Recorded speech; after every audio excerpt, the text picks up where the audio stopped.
Bonsoir à tous, soyez les bienvenus comme tous les mardis soirs 20h-21h, c'est iWeek sur Watch TV, toute l'actu Apple en direct. On est en direct pendant une heure avec une jolie bande de complices que je vous présente tout de suite, et je suis très heureux de vous retrouver après cette folle semaine monégasque que vous avez peut-être suivie sur Watch TV. D'ailleurs, pour une fois, je vais commencer par saluer notre participant dans ce côté-là, le plus de ce côté-là, voilà. C'est Eli Abitbol. Eli, c'était très sympa de te voir enfin en vrai. Et oui, c'était très sympa effectivement de rencontrer toute l'équipe de Watch en direct et de voir comment ça se passe, les coulisses d'une émission. Voilà, puisqu'on était à Monaco toute la semaine dernière et en voisin, puisque tu es basé à Nice, tu es venu passer la journée de mercredi en partie avec nous. C'était très sympa de te voir, Eli. Ben, c'est gentil. J'étais ravi aussi. Eh ben, merci d'être là, comme très souvent. À côté de toi, un autre fidèle d'iWeek, c'est Guillaume Jette. C'est moi. Maman, je passe à la télé. Salut Guillaume. Salut. Développeur devant l'éternel. Ouais, mais pareil, faut être développeur, n'exagérons pas. Moi, je suis consultant, surtout comme je le dis. Je suis développeur à mi-temps, voire quart de temps, voire dixième de temps. Voilà. Et attends, j'ai un scoop, j'ai l'Apple Car, je l'ai enfin trouvé. Regarde. Hop, regardez, hop, Apple Car. Elle est pas belle? Et c'est une vraie, elle a vraiment roulé celle-là. C'est un vrai modèle. C'est celle du Mans? C'est celle, alors je ne crois pas que ce soit celle du Mans, je sais pas, mais enfin en tout cas elle existait, et c'est une Porsche 228 S4. Si, on en parle. Que j'ai retrouvé dans ma collecte, tu vois. On en parlait dans la spéciale iCar, d'ailleurs, que je vous conseille de voir ou de revoir en replay sur le site de Watch. C'était très très intéressant cette spéciale consacrée à l'iCar et aux 20 questions que tout le monde se pose sur cette possible voiture Apple en préparation pour 2020 si tout va bien. Oui, mais est-ce que tu sais qu'il y a eu à nouveau une réunion entre Elon Musk et Tim Cook? Donc depuis l'émission, ils se sont rencontrés à nouveau. Tu veux dire à cause de nous? Et certainement, moi je pense qu'ils nous suivent toutes les semaines, hein, c'est incroyable. Certainement. Ouais, c'est surtout pour organiser le barbecue cet été, puis voilà. Je suis sûr qu'ils étaient branchés sur Watch, effectivement, mardi dernier. Il nous reste quand même à saluer le troisième larron de la bande en duplex ce soir, c'est Teddy. Salut Teddy. Salut Benjamin, salut tout le monde, très content de vous retrouver, puis félicitations pour le travail que vous avez fait au MedPi, parce que moi j'ai relayé tout ça sur MyTeddyland, les 4 quotidiennes, et c'était vraiment super intéressant, beau boulot.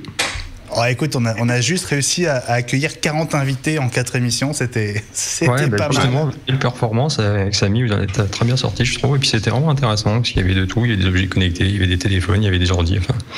C'était une belle couverture du MedPi, je trouve. Je suis tout à fait d'accord avec toi. Mais tu sais, très honnêtement, c'était hyper intéressant. C'était une première pour nous. C'était aussi pour nous mettre un petit peu en jambes parce que d'abord, on prépare les grands rendez-vous de la suite de l'année 2015. On sera à l'IFA à Berlin au mois de septembre. Et puis avant ça, il y a un petit événement la semaine prochaine. Je ne sais pas si vous êtes au courant. Ça se passe du côté de San Francisco. Je crois, si je ne me trompe pas, que ça s'appelle la WWDC. Ça vous dit quelque chose? Ouais, oui. Ça va, ça. Alors, les nouvelles, il y a quand même des nouvelles. D'abord, keynote confirmée, ce sera lundi à partir de 19h heure française. Ce sera évidemment à suivre en direct sur Watch. Je sais pas si vous serez là ou si vous serez ailleurs, mais en tout cas, vous êtes les bienvenus, évidemment. Je vous retrouverai à un horaire inhabituel, puisqu'on sera lundi et pas mardi. Avec un stream de qualité. Voilà, on démarrera le direct dès 18h30, donc une demi-heure avant le début de la keynote. Et cette keynote, vous pourrez la suivre avec nous en temps réel et en simultané. On vous aidera à comprendre ce qui se passe sur scène à San Francisco. En espérant que ce sera plus intéressante que la Google I.O. que j'ai suivie dans son intégralité et qui était quand même cette année un peu soporifique. C'est vrai que tu étais devant ton écran vendredi. Nous, on était un peu coincés à Monaco sur la fin du MedPi, donc on n'a pas pu faire les deux, évidemment. C'était long, la Google I.O. cette année, il n'y a pas eu d'annonce majeure vraiment intéressante, donc j'ai trouvé ça Google Photo, quoi. Bon, il y a eu 3-4 trucs pas mal quand même. Le Google on Tap était bien. Moi, j'ai trouvé Google on Tap assez intéressant comme concept. Et puis Google Photos, très intéressant, on va en parler. Et on va en reparler justement de Google Photos. Allez, on va pas brûler les étapes. On va d'abord faire un petit sort à cette WWDC. C'est dans 6 jours, hein, donc tout début de la semaine prochaine. On attend évidemment une keynote qui devrait durer aux alentours de 1h30, 2 heures. Qu'est-ce que vous en attendez? Allez, on va commencer par parler de ce qui n'est pas forcément attendu. On reviendra dans un instant sur ce qu'on attend de manière assez certaine. Qu'est-ce qui vous ferait plaisir? Alors, ce qui n'est pas attendu, c'est un four micro-ondes et un lave-vaisselle. A priori. Une enclume Apple, enfin ça on n'y pense pas trop, ça je pense pas. Alors moi, ce que j'ai un doute, c'est le service de musique. Historiquement, chez Apple, tout ce qui est musical, c'est plutôt sur la fin de l'année qui s'annonçait. En même temps, bon, alors avant, il y a des annonces sur des iPods, des trucs comme ça, mais plutôt en fin d'année. Je trouve pas que ce soit orienté développeur, alors que la WWDC, la keynote, les dernières années, reprenait une orientation purement développeur, ce qui était plutôt une bonne chose. Présenter un service de musique face aux développeurs, je suis pas sûr que ce soit si pertinent que ça. Donc j'ai un doute là-dessus. Pourquoi pas, mais j'ai un gros doute. Je pense que il y aura déjà beaucoup de choses à dire à propos d'iOS 9 et OS 10, surtout s'ils présentent aussi une nouvelle Apple TV. Donc, pour moi, la musique, je serais surpris que ce soit annoncé. Pourquoi pas? Mais je serais très surpris. Pour répondre à ta question, Benjamin, moi quelque chose que j'aimerais beaucoup voir arriver, mais que je sais n'arrivera pas, parce que voilà, je suis un passionné de casque, et donc comme Apple avait racheté Beats, moi j'aurais bien voulu voir un casque designé par Apple. Ça aurait pu être sympa, mais je pense pas qu'il se lance dans une gamme de casques, dommage.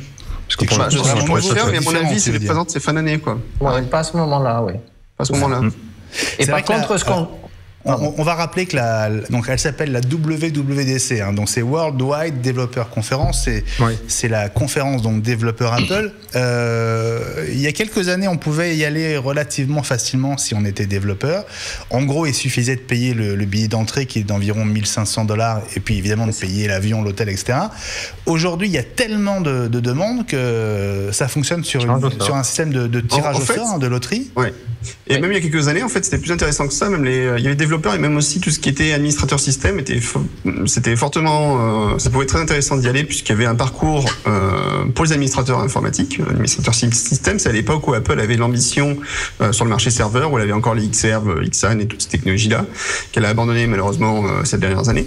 Et donc du coup, là, il y a plus ce parcours-là. Donc là, il faut être purement développeur. C'est très très demandé. Il y a beaucoup de demandes, il y a peu d'élus. Donc c'est le tirage au sort. Il y a une année où c'était le plus vite qui gagne, le plus rapide qui gagne. Bon, là, ils ont arrêté ce principe. Là, c'est tirage au sort avec quelques places réservées pour les grands développeurs, grands noms de développement, je pense. Et par contre, aujourd'hui, il y a aussi beaucoup de vidéos diffusées. Et pour celui qui a gagné les enchères du déjeuner avec Tim Cook. Oui. Je sais pas s'il y a invité aussi. Il y a 2 places VIP, je crois. 2 places VIP, il a bien raison. Loterie où quand tu gagnes, à $200 000, je crois qu'il peut. Ils le font monter sur scène, le gars. Écoute, moi j'en ai fait 5 ou 6 de ces conférences, et c'est vrai qu'au départ ça coûtait même $500, hein, donc après c'est passé à 750, 1000, puis 1500, et c'était des moments magiques. C'était vraiment une semaine extraordinaire parce que tu es en vase clos avec 2000 ingénieurs d'Apple, donc des gens dont tu as parfois entendu parler, mais des passionnés. Et autour de toi, il y a des développeurs et des passionnés. Donc, c'est vraiment un moment magique. Mais ça devient de plus en plus technique. Je suis d'accord avec Guillaume. Mais ça ne me surprend pas que ça devienne technique. Hein. C'est développeurs, c'est pour ça. D'ailleurs, la keynote, c'est plutôt la vitrine grand public de la conférence développeur. Ce qui est assez marrant, ce que me disait l'année dernière, c'est que quand Apple a présenté Swift et a présenté les technologies autour du langage Swift, donc son nouveau langage de programmation, il y a beaucoup de gens qui disaient mais c'est pas du tout pour nous. Ça c'est quand même vachement compliqué. C'est une conférence développeur, c'est dans le nom. Donc c'est un peu intéressant. Mais à une époque, c'était fortement écarté justement ce public développeur. Les keynotes de WWDC étaient orientées vraiment grand public. Là, ils recentrent aussi pas mal sur le cœur développeur, ce qui est pas plus mal. Oui, ça fait pas de chose. Bien sûr, moi je suivais le marketing track et en fait, il y avait des sessions qui n'étaient pas forcément du code et c'était sur les technologies, sur les directions que prenait Apple et ça permettait à quelqu'un, avec quand même un background technique, mais ça permettait à quelqu'un de suivre des séances assez intéressantes. Alors ce qui est intéressant aussi, c'est d'ailleurs que l'application WWDC est déjà sortie, est déjà disponible. Et alors malheureusement, j'ai pas le lien de vidéo ou quoi que ce soit, mais dans les conférences annoncées, il y a toujours des conférences Mystère. Avec des noms. C'est vrai.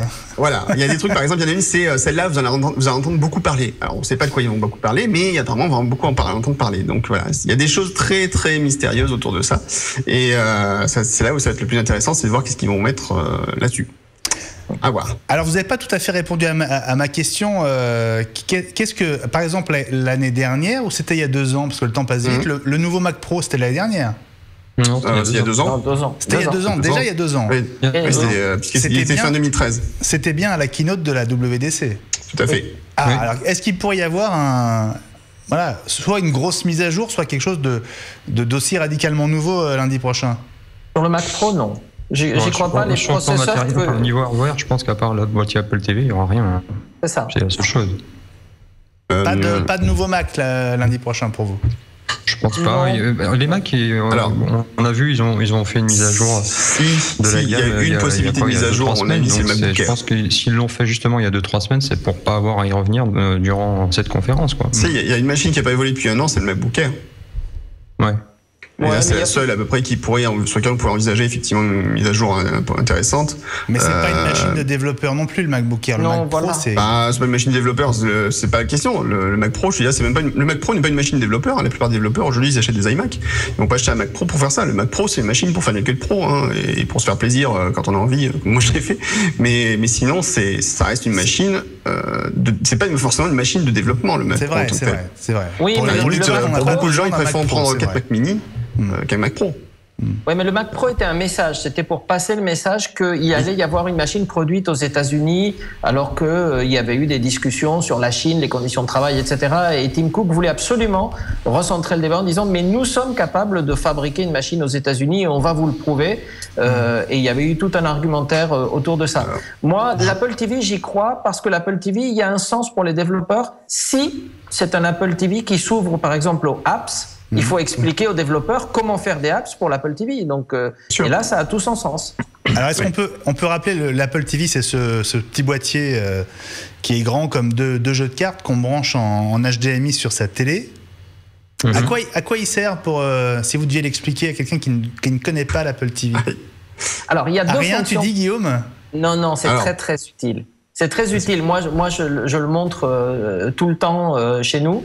Il y a 2 fonctions. Ça permet, quand on a un appareil récent, que ce soit un Mac, que ce soit un iPhone ou un iPad, de faire du push, c'est-à-dire d'envoyer sur sa télé des photos, des vidéos ou de la musique sans fil. Ça, c'est le côté, l'utilisateur pousse des choses vers sa télé.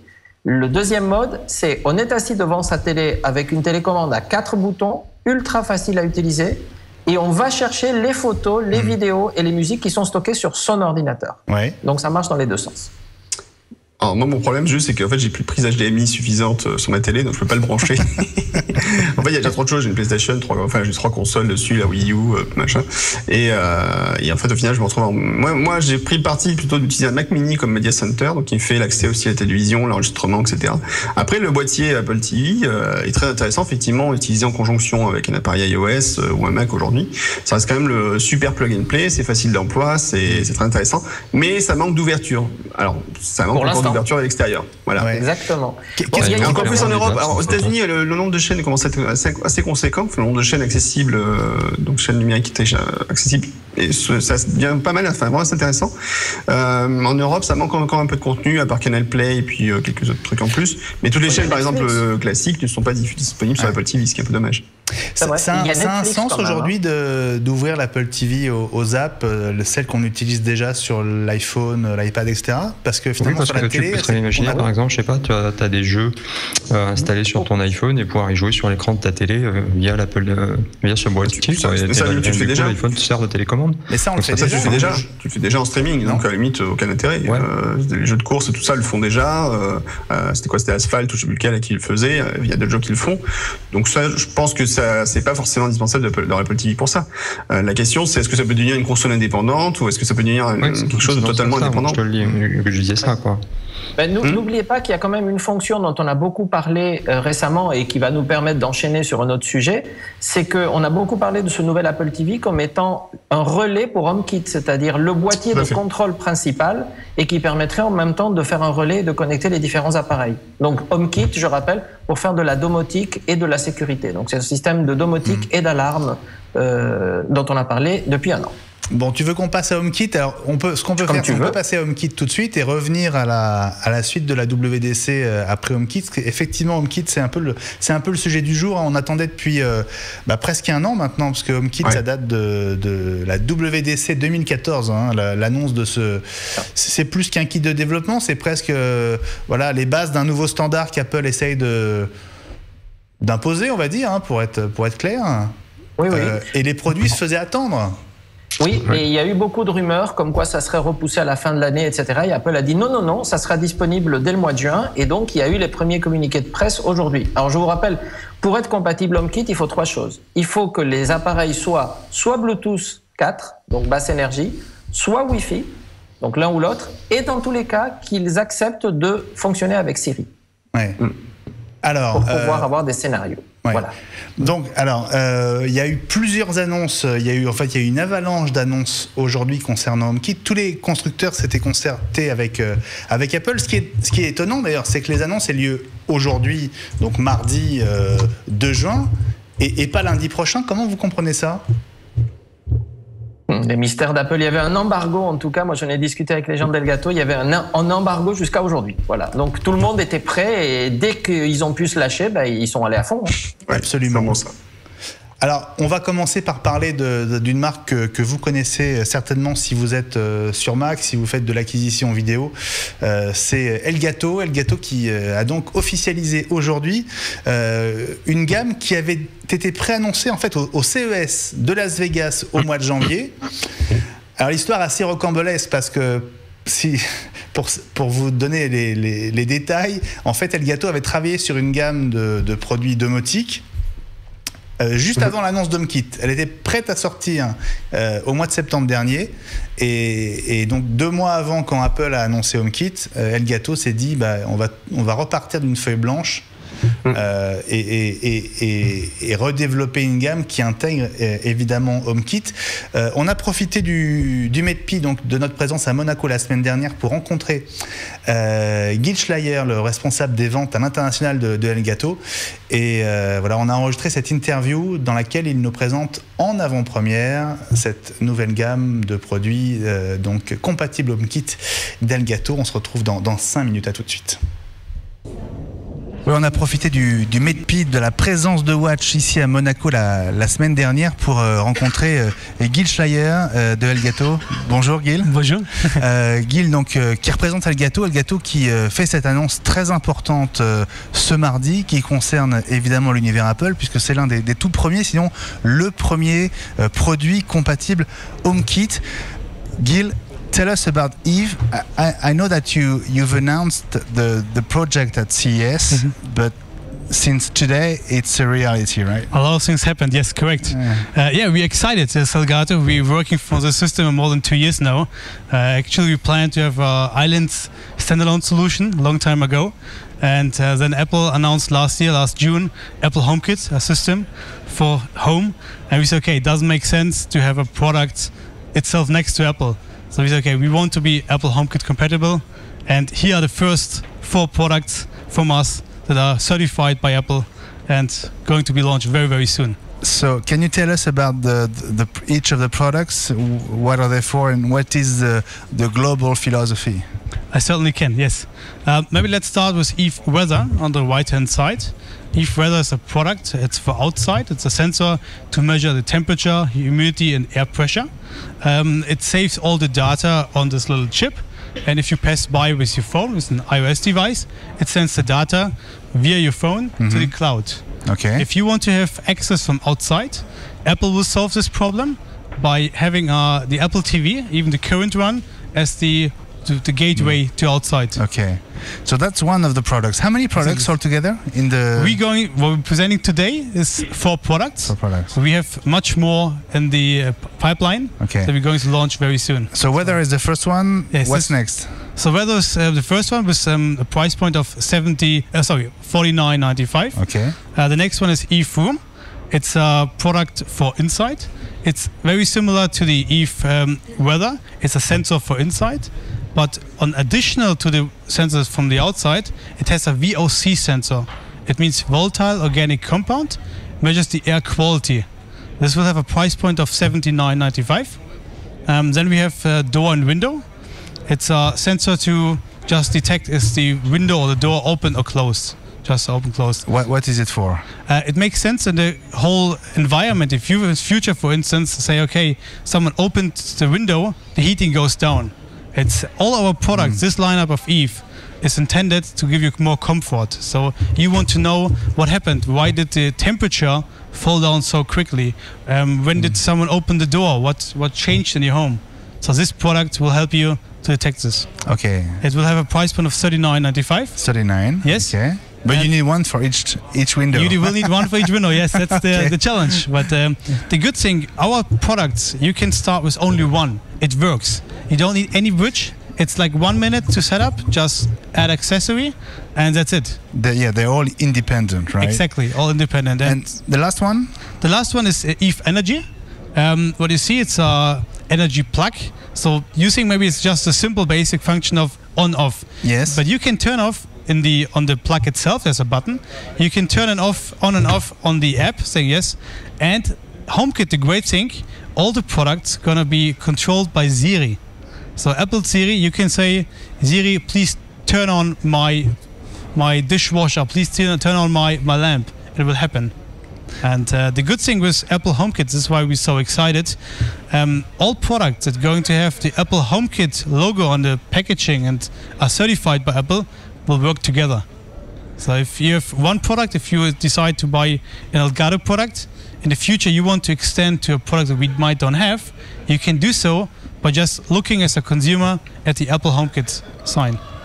So you mean that even from another maker, you can control the product with the same app, right? This is Apple HomeKit, the system. It has three kind of characteristics. The one is controlled by Siri. The other one is secure.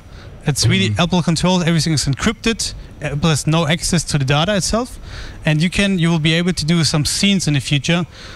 Siri, I'm going to bed now. So dim the light, turn off my heater, and lock the door. How was it to develop for HomeKit? Because you're one of the very first, if not the first. Are you the first? We don't know yet. We'll be first on the market. We will ship in July. So we are really in a high production phase at the moment. We're very excited. And it's a developing system, and we are very excited to see what happens next. And the WWDC developing conference will give us maybe some more updates. And then we will see who else will be on the market. Voilà, on verra la suite de cette histoire qui concerne donc Elgato, sans doute la semaine prochaine, à partir du 8 juin, avec cette conférence développeur Apple qui ouvre à San Francisco, et une keynote que vous pourrez suivre évidemment dans iWeek sur Watch TV. Merci beaucoup Gil. Welcome. Et à bientôt. Voilà, Congratulations Benjamin, Chris Job. Oui, je suis double, je suis triple même si je veux, mais je suis revenu en mode solo. Voilà, donc c'était il y a quelques jours à Monaco. Intéressant hein, cette arrivée d'Elgato. C'est une marque que j'aime bien.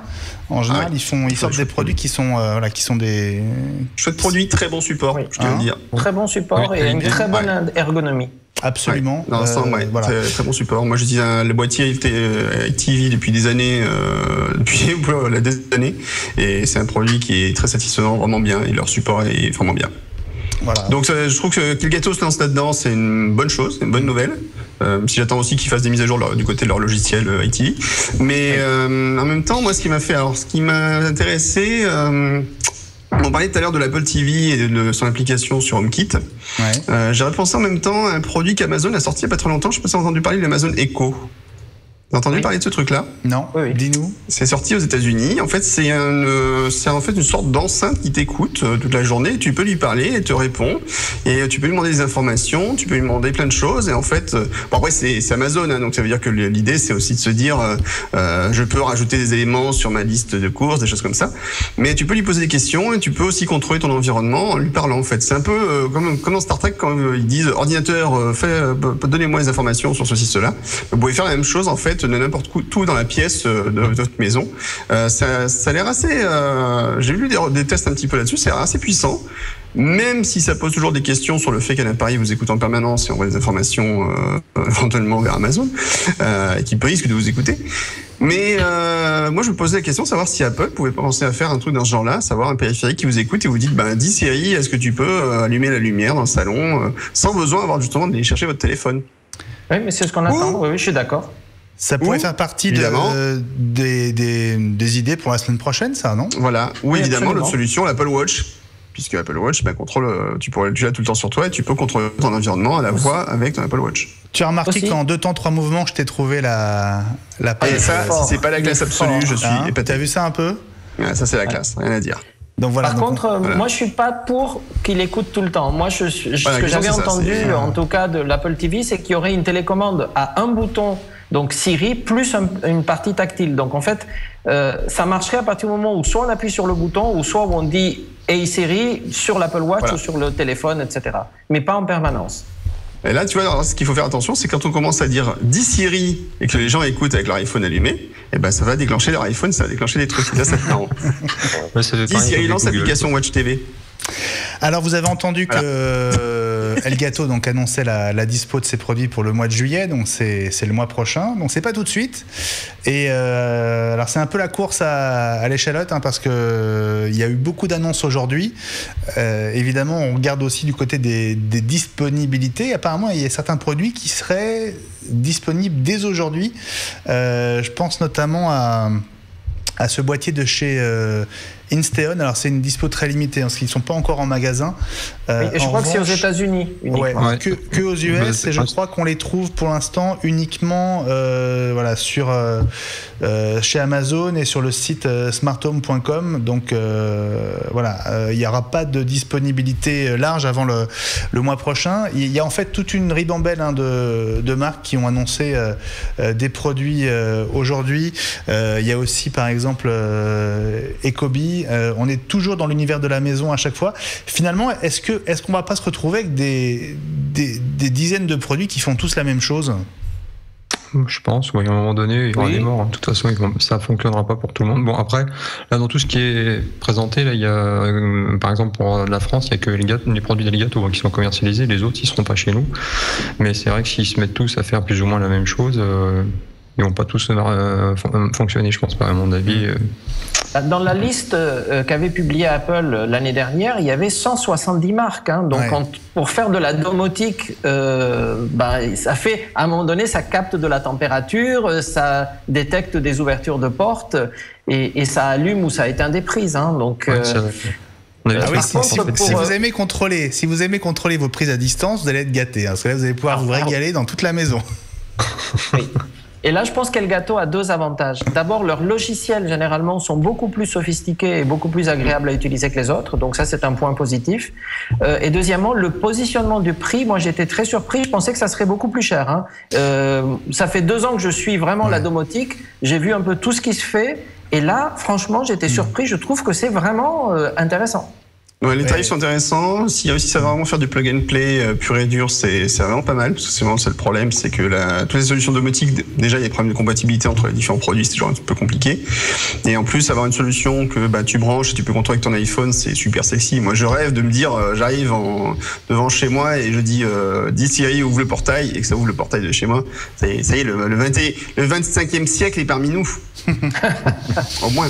C'est vrai qu'en termes de prix, c'est pas délirant. On voit les prix là sur la page française. Le produit le plus cher est en dessous des 80 €, quoi. C'est donc le capteur pour les pièces intérieures, donc le room.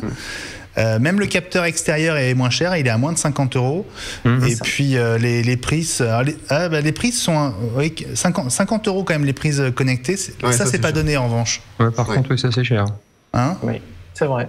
Mais après, d'autres constructeurs pourront sortir d'autres solutions compatibles HomeKit. Et c'est là où c'est intéressant, c'est qu'effectivement, il y a la compatibilité entre les produits HomeKit.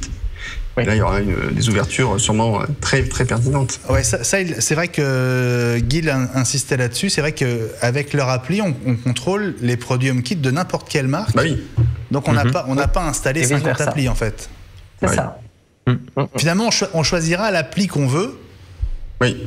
Celle de Philips contrôlera aussi bien les produits Elgato, par exemple. Ça pourrait. Voilà. S'ils sont compatibles, oui, bien sûr. Ah bah s'ils sont compatibles HomeKit, a priori c'est le cas, non? Oui, oui. Ils n'ont pas annoncé officiellement, hein, Philippe, ça qu'il l'était. Enfin, bon, alors j'ai dit Philippe, j'ai dit une bêtise, mais... Ouais. Mais bon, on va dire Withings par Philips. exemple. Withings probablement et Philips aussi. Hein, on leur a posé la Philippe, question. forcément y venir de toute façon. Donc, Normalement, ça devrait être le cas.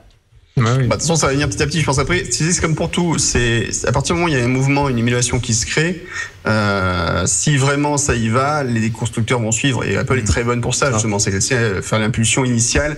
Et les constructeurs, en fait, ils se disent bon, il y a quand même quelque chose qui se passe là. Faut peut-être qu'on y aille. Et au bout d'un moment, ils y vont. Donc, je pense que même s'il y a pour Apple même si au début ce sera pas forcément, alors faut pas non plus s'attendre à ce que HomeKit soit un raz-de-marée dès le premier jour, mais je pense que là-dessus les annonces de WWDC sont peut-être intéressantes justement, et s'ils ont un produit qui pousse bien cet environnement, ça peut donner des choses sympathiques. Voilà. En fait, s'il faut pas un module central et que tu peux rajouter des prises, admettons pour 20-30 euros, et tu as des prises qui vont t'allumer ta machine à café, je sais pas, une lampe dans le salon, etc. Et que quand tu arrives ou quand tu te lèves le matin, tu es à côté de ton lit, tu dis à ton iPad qui traîne, c'est bon, je suis réveillé, et donc du coup, tu as ta machine à café qui t'attend à la cuisine, ton café est prêt. Ça va passer loin, Elie, ça va passer loin. Et c'est un Il faut début. que quand tu te réveilles, t'as même pas besoin de le dire, il le sait que tu te réveilles, donc mais tu déconnes, mais avec les bracelets connectés et trucs comme ça, c'est ce qui va se passer. Ben, c'est sûr. Absolument. Avec les habitudes, bien sûr. Voilà, On va donc devenir des grosses feignasses. ça va bouger, et maintenant que ces produits arrivent pour de vrai, sans doute que ça va avoir un joli succès, parce que Je veux quand même se rendre compte quand même qu'on arrive aujourd'hui.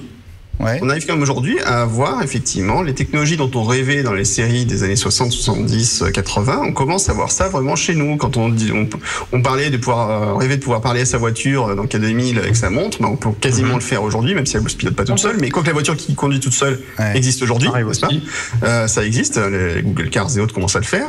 Mais tu sais, ça renvoie même, Guillaume, ça renvoie même plus loin. Ça renvoie presque à Jacques Tati, à mon oncle là, par exemple. Mais alors j'ai pas vu mon oncle, il paraît que c'est une grave erreur, il faut voir mon oncle, donc un jour je le verrai. Mais c'est cette maison un peu automatisée, quoi, c'est ça, hein. Voilà, c'est ça, on y arrive. T'as pas vu mon oncle, Guillaume? Non, c'est pas dans ma culture ciné, mais bon, il paraît que c'est un oncle, donc un jour je le verrai. Je pense qu'on va se cotiser pour t'offrir. Écoute, je n'ai vu Le Silence des agneaux que la semaine dernière pour la première fois, donc tu vois, je suis un inculte. Bon, en tout cas, par rapport à ce que disait Guillaume de parler à sa voiture, il y a une vidéo qui est sortie aujourd'hui. Donc la société qui avait développé Remotes, donc pour pouvoir contrôler une Tesla depuis son Apple Watch, ils ont sorti une nouvelle version qui permet de parler effectivement à sa voiture. Donc on peut dire démarre la voiture ou lance la clim, etc. Il y a déjà une vidéo sur YouTube qui le montre. À travers l'Apple Watch, on parle à sa voiture. Bon, on va y revenir à l'Apple Watch. Alors, je vous dis tout, on a évidemment un conducteur très précis pour l'émission. Autant vous dire que là, on a tout fait voler en éclats, comme d'habitude, grâce à Elie. Merci Elie. C'est pas grave, on va retomber sur nos pattes. On est parti de l'Apple TV pour arriver à HomeKit. Voilà, je pense qu'on a fait une bonne section sur HomeKit. De toute façon, on va en reparler la semaine prochaine, lundi, donc 18h30. Hein, ne ratez pas le rendez-vous pour suivre la keynote de cette conférence développeur Apple en direct et en intégralité sur Watch TV. On va revenir à cette WWDC. Voilà, l'épicentre du changement. Il y a toujours des messages dans les logos et les titrailles d'Apple. Épicentre, ça fait penser à un tremblement de terre, forcément. Ouais, alors après, je me méfie des effets d'annonce d'Apple, parce que parfois ils ont tendance à dire on vous annonce des trucs, ça va renverser le monde, tout ça. Une fois ils l'ont fait en disant l'annonce qui a tué le monde, qui a renversé le monde arrive demain, et puis c'était juste l'annonce des Beatles sur iTunes, si tu veux. Donc je me méfie un peu de leurs effets d'annonce. Non, ce qui est intéressant, c'est... J'ai une hypothèse. Allez, vas-y. Bon, on sait qu'Apple va montrer la nouvelle version d'OS 10, on est d'accord? Classique, oui. Bon, d'ailleurs, qui va s'appeler OS 11. 10.11. OS 10.11. Non, 10.11. Ça va devenir compliqué. On comprend pourquoi Microsoft passe de 8 à 10, c'est plus simple, mais comment on va l'appeler celle-là? Après, c'est San Andreas, à mon avis. Elie, et voilà, exactement. C'est forcément San Andreas. Alors, San Andreas, c'est pas très vendeur, positif. Non, mais c'est pas très positif. Et alors, normalement, les noms d'OS, c'est plutôt des lieux intéressants. San Andreas, je sais pas. J'ai un doute. Tu sais quoi? Envoyez-nous vos hypothèses pour le nom de la prochaine version d'OS 10. Après Voilà. Yosemite, Et le gagnant gagne une Tesla. Voilà. Après, C'est le début. grâce à un généreux donateur dont nous ne donnerons pas le prénom à l'antenne. Non, sérieusement, iWeek TV, c'est le hashtag pour participer, comme ça pour le fun. Envoyez-nous vos tweets avec vos idées, vos hypothèses de nom pour la nouvelle version d'OS 10. Que va choisir Apple après Yosemite? Est-ce que ce visuel et ce titre, l'épicentre du changement, est une indication? Voilà. San Andreas. Alors, ce qui m'embête quand même, voilà, la faille de San Andreas, c'est quand même une faille à la base. C'est quand même une Donc, faille, ouais. faille de sécurité, tout ça, donc je pense pas qu'ils aillent là-dedans, c'est un peu étonnant. Et normalement, c'est plutôt des lieux intéressants, même si la faille de San Andreas, tu peux la visualiser en Californie centrale, apparemment, il y a des photos. Et puis je sais pas, il y a surtout un film qui vient de sortir. Non, par contre, ce qui est intéressant, c'est dans le logo, c'est cette forme que tu vois un peu au milieu du logo, qui quand même clairement, ça donne Apple TV. Exactement, c'est ce que j'allais dire. Qu'on vienne là. Ou d'autres choses. Oui. D'ailleurs, on a parlé mais voilà, on n'a pas parlé d'autres- ça c'est intéressant, Guillaume. Mais on n'a pas parlé d'autres éléments qui reprennent la même forme. T'as tout à fait La raison. forme de l'Apple TV, n'oubliez pas, c'est par exemple aussi celle des bornes AirPort Express. C'est exactement la même forme. Et est-ce qu'à un Vu moment, du Apple dessus. ne va pas essayer de faire fusionner un peu tout ça? T'as une capsule, bien. par exemple, vous savez aussi, la grosse borne, t'as une Ouais, capsule. Parce que c'est si on vrai. regarde de haut, ça peut être aussi une time capsule, par exemple. Mais c'est vrai, tu as raison, ça ressemble effectivement beaucoup à un Apple TV vu du dessus. Ouais, c'est Et ça. sur les côtés, on pourrait voir des Apple Watch. Et par contre, les ronds, je ne sais pas. Qu'est-ce qui est rond chez Apple? Les Mac Pro, c'est bizarre. Donc est-ce que l'Apple TV serait au cœur de ce séisme technologique? Pas impossible. Oui, Ah. ça serait tout à fait Tu possible. sais Et quoi, en plus, j'avais pas repéré cet Apple TV dans ce design. oui. moi, moi, je- On a Ouais, bien fait de exactement. t'inviter, Guillaume, on a bien fait de t'inviter. Mais Moi, tu je sais me qu'après, disais alors exactement attention, ça. après, tiens, une petite anecdote rigolote. Je lisais il y a pas très longtemps, j'ai commencé à relire le livre Revolution in the Valley. Alors c'est un excellent livre si vous voulez connaître cette histoire d'Apple, l'origine du Macintosh. Donc c'est écrit par un des développeurs, un des ingénieurs qui a travaillé sur le premier Macintosh, j'ai plus son nom de tête, mais je vais le retrouver. Et donc il raconte plein d'anecdotes sur l'histoire de la création du Mac. C'est un bouquin super passionnant, ça se lit mais vraiment très facilement. Et il raconte justement qu'à un moment, vous savez que les boutons du Mac, ils sont arrondis. Ils arrondis. C'est pas des rectangles. D'accord. Et à un moment, donc Steve Jobs a dit non, mais il faut que les boutons soient arrondis. Et Bill Atkinson, le développeur, a dit non, mais attends, t'es gentil, c'est des boutons arrondis, ça va être l'enfer à programmer. Et je vais pas m'amuser à faire ça. Et en fait, il a dit mais attends, mais regarde autour de toi, les arrondis, il y en a partout. Et c'est vrai que les panneaux de signalisation, tout ça autour de lui, il a montré dans la rue qu'il y avait plein de choses avec des coins arrondis. Et c'est pour ça qu'en fait, les premiers boutons du Mac, enfin tous les boutons de l'interface, par exemple, sont arrondis. Et là, on retrouve aussi cette idée de carré, mais avec des bords arrondis autour. Et tous les produits Apple aujourd'hui, d'ailleurs, sont arrondis si vous regardez bien au niveau des bords.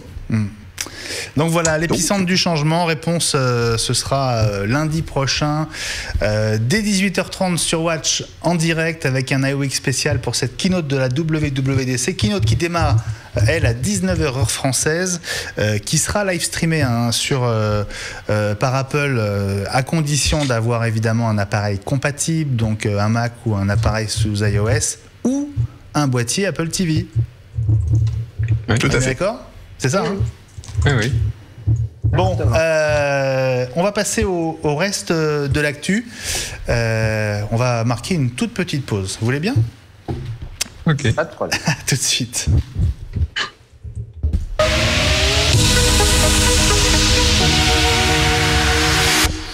Voilà, reste de l'actu de cet écosystème Apple qu'on suit toutes les semaines dans iWeek sur Watch TV. On va commencer par l'une des annonces de Google I.O., donc l'équivalent finalement de la WWDC d'Apple, mais organisée cette fois par Google. D'ailleurs au même endroit, hein, c'est au Moscone Center à San Francisco. D'ailleurs les logos de l'un vont remplacer les logos de l'autre, c'est assez rigolo.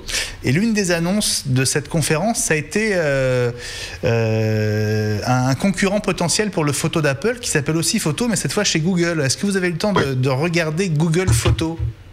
Non. Voilà, on passe la main à Ellie alors directement. Cet après-midi, mais j'ai encore pas vraiment eu le temps de regarder plus en Alors, détail. Ellie. Mais non, ça ressemble beaucoup à ce qu'il y avait déjà sur Android, quoi.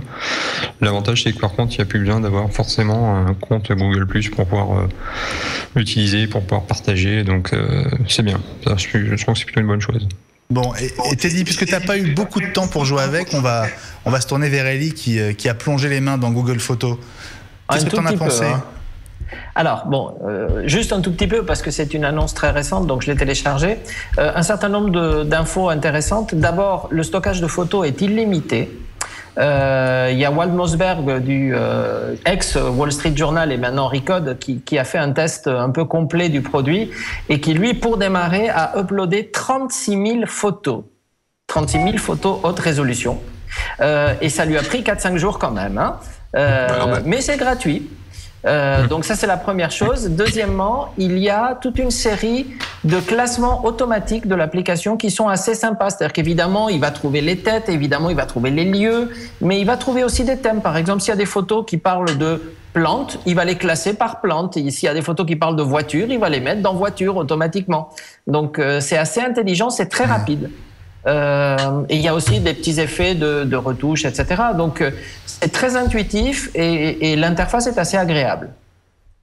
Alors moi, ce que j'ai vu surtout, c'est effectivement que les algorithmes de recherche sont assez violents, en le sens où il peut trouver des trucs, tu lui mets. J'ai eu un moment quelqu'un qui me montrait une photo avec 2 écrans, c'est Nintendo DS, tu tapes juste DS et il la trouve dans les résultats de recherche. Donc c'est franchement puissant, c'est assez bluffant en termes de capacité de recherche. Moi, la seule question, c'est est-ce que j'ai envie d'aller mettre mes photos chez Google. Il y a quelques années, j'avais fait un article sur mon blog où j'expliquais pourquoi j'avais dégagé justement Google de ma vie, à peu de choses près, et j'utilise quasiment plus les services de Google parce que le problème, c'est la notion de vie privée chez Google qui est très aléatoire. Et donc du coup, l'avantage du service, c'est qu'il est gratuit, mais vous savez ce qu'on dit évidemment, quand c'est gratuit, c'est vous le produit. Et le client de Google, c'est pas l'utilisateur, c'est l'annonceur, n'est-ce pas ? Donc Google se fait son argent sur la pub uniquement, ils font pas d'argent tellement autrement, c'est 90% de leurs revenus. Donc mettre mes photos personnelles et autres chez Google, je ne suis pas sûr, même si je pense qu'il y a d'autres choses. Enfin voilà, je sais pas. C'est toujours la même chose. C'est est-ce que les avantages contrebalancent l'intrusion entre guillemets dans une vie privée ? Est-ce que Google vraiment sécurise ? Alors, ils ont fait quand même un gros effort apparemment, puisqu'il y a maintenant un vrai centre de contrôle de la vie privée chez Google. C'est une bonne chose, très bonne chose. Mais Apple peut toujours se positionner là-dessus en disant nous, peut-être qu'on fait payer plus cher, mais on sécurise vos données et surtout on ne va pas chercher des informations de votre vie privée. C'est toujours une question. C'est drôle parce qu'à chaque fois que j'essaie de passer sur la vidéo de Recode, je tombe sur Walt Mossberg et pas sur Google Photos. Ça y est, on en voit un petit bout. C'est la vidéo que vous pouvez trouver sur Recode, vidéo du test de Walt Mossberg, donc cet ancien du Wall Street Journal, d'ailleurs, qui nous avait fait croire à l'époque du lancement de l'iPad qu'il sortirait à $1000, alors qu'il est sorti 2 fois moins cher. Voilà. Ça faisait partie de la campagne de communication d'Apple pour provoquer un sentiment de bonne surprise. Comme tu dis. Walt Mossberg y avait largement contribué, le coquin. Ça balance. Autre sujet, les amis, on a beaucoup parlé de l'USB-C, ce nouveau connecteur qui a fait couler beaucoup d'encre et qui est loin d'avoir encore convaincu, d'autant qu'apparemment les adaptateurs sont très très durs à trouver. Ellie, est-ce que tu en as toi pour tes clients ? Alors oui, on a reçu ceux d'Apple, donc on a reçu les câbles et on a reçu les sorties HDMI et VGA qui étaient à 89 € avant qu'Apple augmente ses prix. Hein. Donc maintenant, je pense que ça doit être pas loin de 100 €, 95, quelque chose comme ça. Donc c'est quand même pas donné. Et heureusement, au MedPi, on a pu découvrir toute une gamme de produits moins chers. Donc bon, ça commence à arriver cette semaine, donc on va enfin avoir des adaptateurs Ethernet gigabit, on va enfin avoir des adaptateurs HDMI ou des câbles HDMI simples, mais pour moins de 40 €. Ouais. Et donc j'en ai vu une dizaine au MedPi. Donc ça y est, ça arrive. Ça arrive. Oui. Bon, tu sais que face à l'USB-C, ou en tout cas pas tout à fait face, parce que ça va être compliqué à expliquer, Thunderbolt n'est pas mort, visiblement, même si le port disparaît, puisqu'on nous annonce déjà la 3e génération de Thunderbolt. Et oui, et c'est Intel. C'est Intel qui en parle, pas Apple. Ouais. Et la bonne surprise, c'est que Intel dit, ben voilà, c'est 2 fois plus rapide que Thunderbolt 2, ce qui était déjà très très rapide. Mais en plus, c'est USB-C. C'est magique, enfin compatible, on va dire, prise USB-C. Alors, pour être clair, c'est le protocole Thunderbolt, mais qui passe par un connecteur USB-C. On est bien d'accord. Exactement, c'est ça. C'est pas simple à expliquer, hein. Bah si, c'est simple à expliquer. Aujourd'hui, ton port Thunderbolt, avant, c'était un port DisplayPort. Voilà, c'est pareil. C'est vrai.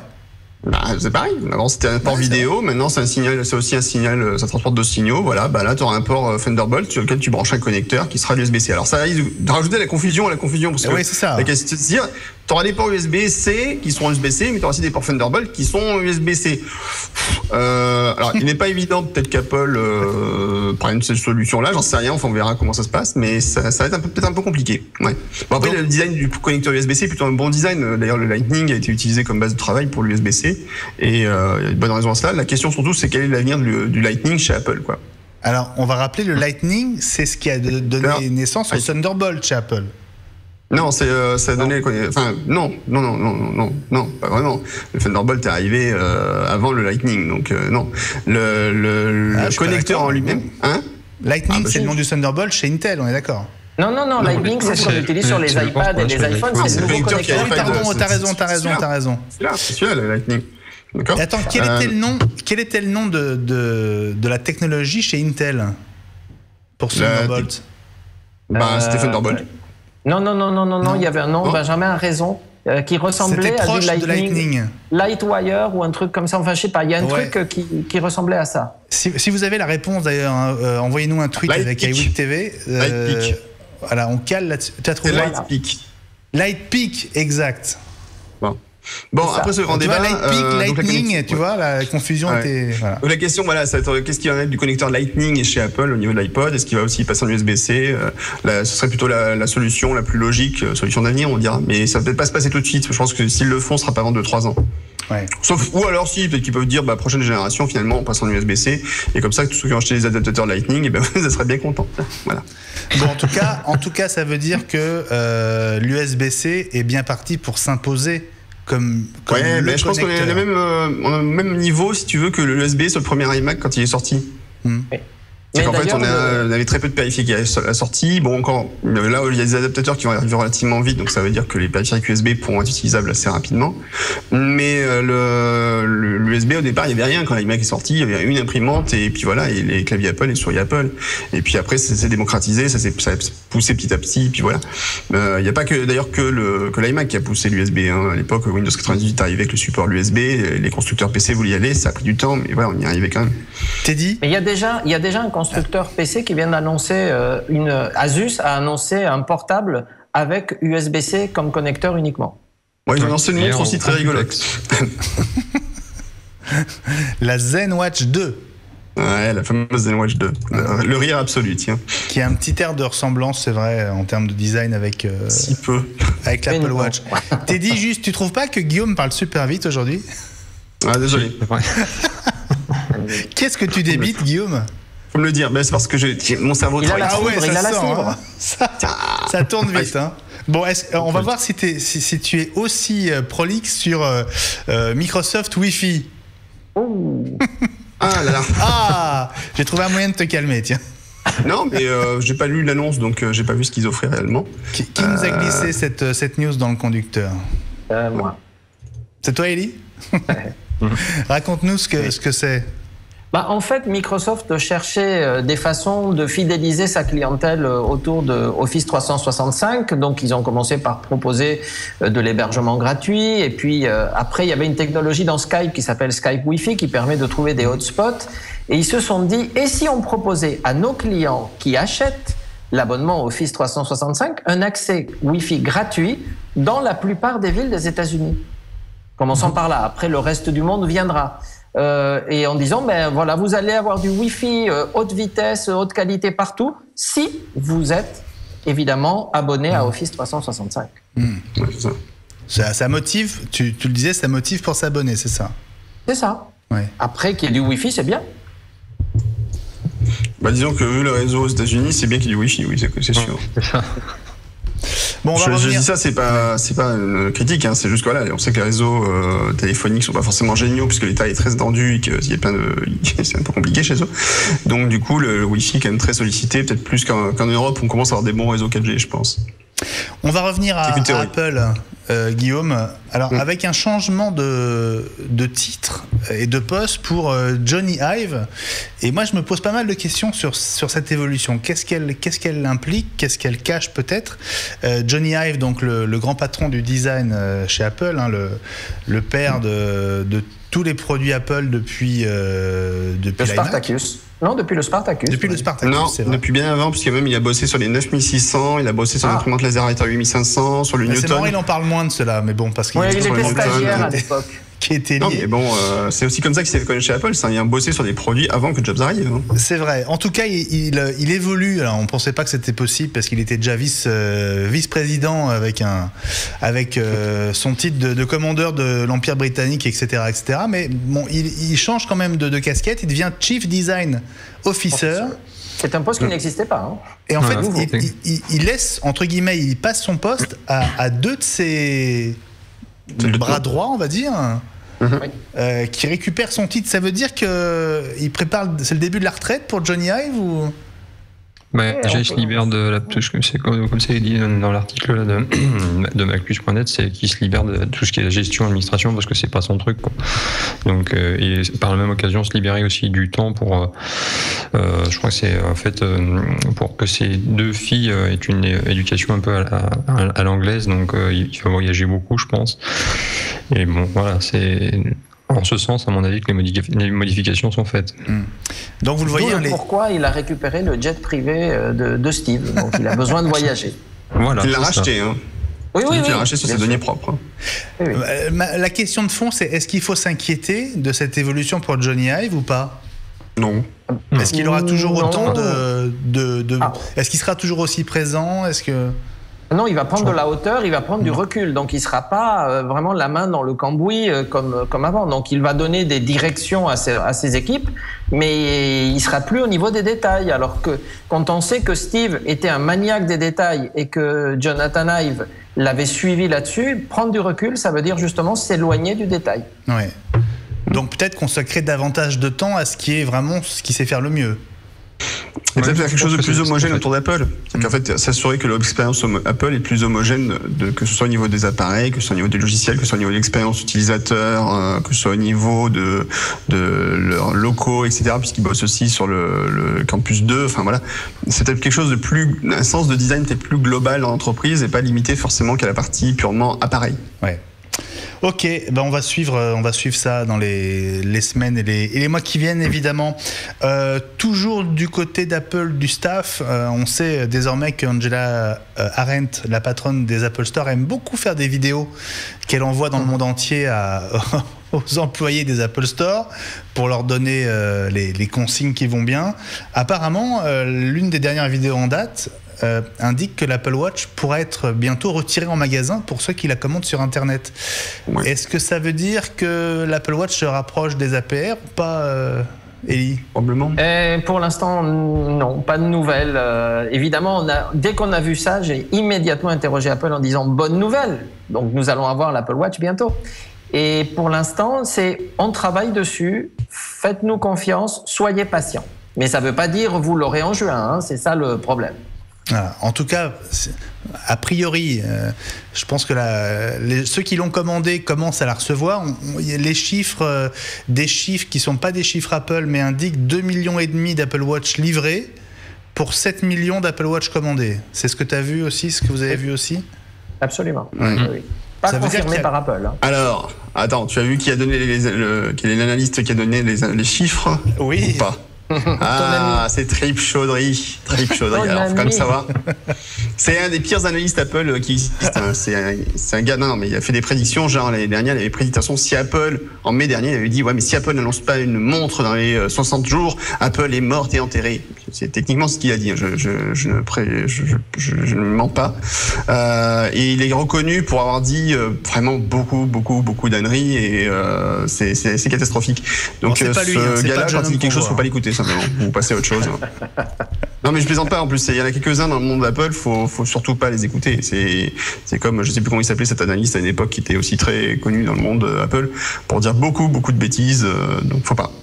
Bah, il y a Gene Munster qui a fait amende honorable sur la Gene télé. Munster, lui, voilà, il avait une ambition sur un truc, mais il sortait pas des trucs aussi énormes que ce que a pu sortir Trip Chaudhry, quoi. Bon. Trip Chaudhry, c'est quand même le mec qui lui disait, mais le board d'Apple est incompétent, il faut virer Tim Cook et il faut amener John Rubinstein à la tête d'Apple. Voilà. Rubinstein, le mec qui a enterré Palm, quoi. Donc oui, pourquoi pas. Bon, ça n'arrivera pas. Non. Donc les chiffres à prendre avec des pincettes. Bon, il nous reste 4 minutes. Des pelles à tarte. Hein. Alors, qu'est-ce que vous avez envie de prendre ? Tiens, à propos d'Apple Watch, la recharge de l'Apple Watch par ce petit port diagnostic, un peu le même type de port que ce qu'on trouve sur les voitures. On gagne quoi, genre 5% ? Waouh. Ouais, c'est vrai que c'est pas. Moi, j'ai vu la vidéo, bon. Ouais. Ça n'a pas beaucoup d'intérêt. Il n'y a pas un gain phénoménal, hein, quand même. Aucun intérêt. Tu cherches à accéder au port pour recharger alors que t'as le connecteur MagSafe qui est super pratique. C'est ça. Qu'est-ce que tu disais, Teddy ? Quand on voit la vidéo, il n'y a quand même pas un gain phénoménal, quoi. C'est de l'ordre de 5%, donc ça vaut pas le coup, quoi. Bon, donc voilà, c'était bien d'essayer, bravo à ceux qui ont réussi, mais rien de particulier. Il y a une info assez sympa que j'ai relevée tout à l'heure. C'est un brevet Apple qui concerne les écouteurs. Alors, vous savez, ces casques blancs qu'Apple a rendus célèbres. Alors c'est une technologie qui est assez sympa. Vous savez qu'on est assez souvent, finalement, surtout quand on est jeunes, comme nous, on est amené parce qu'on n'a qu'un seul casque, à partager les écouteurs en deux. Et on se met chacun un écouteur dans l'oreille. Apparemment, la technologie permettrait d'utiliser chaque écouteur en réunissant les deux canaux stéréo. Oui. Et en envoyant dans chaque écouteur les deux canaux stéréo au lieu d'un seul, ce qui est le cas quand on le partage. Et en nettoyant automatiquement les écouteurs pour éviter de se choper les impuretés de l'autre. Voilà. Et 50 ans après, Apple invente le mono. C'est quand même extraordinaire. Ils ont inventé le mono. Wow. Exactement. Et il y a une autre fonction qui est sympa, c'est qu'on peut aussi, avec cette techno, on peut envoyer une chanson différente dans chaque écouteur. Ah, ça c'est rigolo. Par contre. Voilà. Bon. Et comment on utilise la télécommande ? Parce que ça doit être chaud, je sais pas. Bon, il t'arrive toujours au détail, Ellie. Ça impliquera forcément des petits réglages supplémentaires dans les applis, dans les réglages son notamment, j'imagine. Mais voilà, c'est fait partie des pistes sur lesquelles travaille Apple. Alors, attention, c'est un brevet, ça veut pas dire que ce sera dans le prochain iPod ou le prochain iPad ou iPhone, hein, évidemment. Non, il y a beaucoup de brevets qui débouchent sur rien, en tout cas sur rien à court terme. Tiens, on va terminer en parlant de Nintendo, Guillaume. Oui. Parce que le 3 à Los Angeles, le grand salon mondial du jeu, ça commence le 16 juin, donc dans exactement 2 semaines. Et on parle d'une nouvelle console, d'une prochaine console chez Nintendo qui s'appelle la NX. NX, ouais.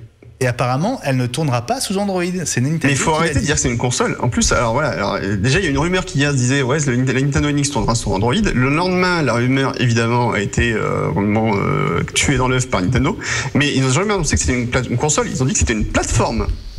Alors, c'est une plateforme Nintendo NX. Il n'a jamais été dit que c'était une console. Donc, moi, je ne sais pas ce que c'est. Ce qui est bien, c'est qu'ils ont fait une annonce en disant il y aura Nintendo NX. On ne sait pas ce que c'est. Voilà, il y aura Nintendo NX. Point.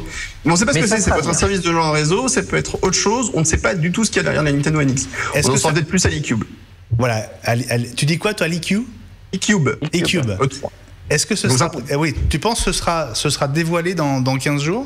Pas sûr. Ils ont lancé pour l'année prochaine, c'est pas sûr que ça annoncé, mais j'attends avec impatience la conf de Nintendo qui devrait être très sympa comme d'habitude. Bon, rendez-vous dans 15 jours pour le 3 et nous on se retrouve donc lundi prochain, horaire inhabituel pour iWeek, donc dès 18h30 vous pourrez suivre avec nous en direct, en temps réel et en intégralité cette conférence. Ça va être la méga teuf. Cette keynote de la conférence mondiale des développeurs Apple en direct et en duplex de San Francisco. Merci beaucoup à tous les trois d'avoir participé à ce 34e iWeek saison 2. Salut Teddy, merci. Salut, et merci à toi et puis à lundi alors. Et à très vite sur myteddyland.net. Guillaume Jette. Salut, c'est moi. Salut, merci d'avoir été au rendez-vous. Et puis Ellie, comme d'habitude, toujours un plaisir de te retrouver pour iWeek. Passez une très très bonne soirée ou une très bonne journée en fonction de l'heure de cette rediffusion. On vous souhaite une très belle semaine sur Watch où les programmes continuent. Salut et à bientôt.